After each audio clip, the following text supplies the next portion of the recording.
तो क्या कहते हैं आप इन्फिनिक्स के ज़ीरो एट के बारे में और इन्फिनिक्स के ज़ीरो एट आई के बारे में। अस्सलाम वालेकुम दोस्तों, मेरा नाम अबू सुफियान है और आप देख रहे हैं मोबाइल एक्सपर्ट। इससे पहले मैंने इन्फिनिक्स पर कोई भी वीडियो नहीं बनाई, लेकिन ये स्मार्टफोन ऐसा था जिसने मुझे वीडियो बनाने पर मजबूर किया। इसकी स्पेसिफिकेशन कमाल थी। सबसे पहले इसकी स्पेसिफिकेशन में बात करते हैं। इन्फिनिक्स ज़ीरो एट 6.5 इंच की स्क्रीन साइज में फुल HD डिस्प्ले के साथ आता है। इसमें आपको 8 GB रैम 128 GB स्टोरेज देखने को मिलती है। कैमरे पर बात करें तो कैमरे में आपको 64 मेगापिक्सल का बैक कैमरा देखने को मिलता है और 48 मेगापिक्सल का फ्रंट कैमरा देखने को मिलता है।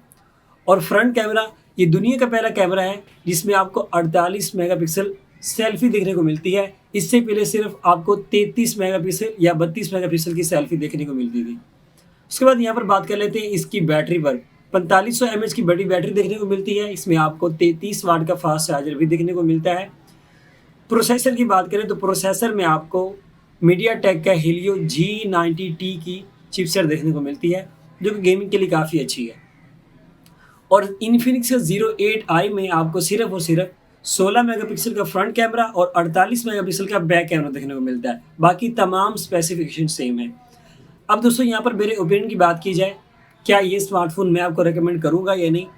वेल दोस्तों, इसकी जो स्पेसिफिकेशन है वो मेरे लिहाज से बहुत ही अच्छी है और बहुत ही कमाल है। इन्फिनिक्स ज़ीरो एट की जो प्राइस रखी गई वो 40,000 रुपये है और इन्फिनिक्स का ज़ीरो एट आई की जो प्राइस है वो 35,000 रुपये है। और आपको सेल पर ये कम पैसों में मिल जाएगा। दराज पर भी सेल लगी हुई है, आप वहाँ पर जाके चेकआउट कर सकते हैं।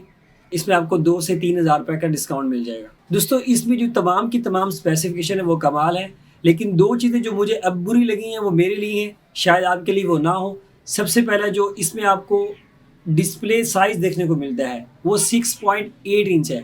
ये मेरे लिए बहुत बड़ा है। मेरा जो रिकमेंडेड डिस्प्ले साइज़ है वो 6.1 इंच है। वो मुझे काफ़ी अच्छा लगता है।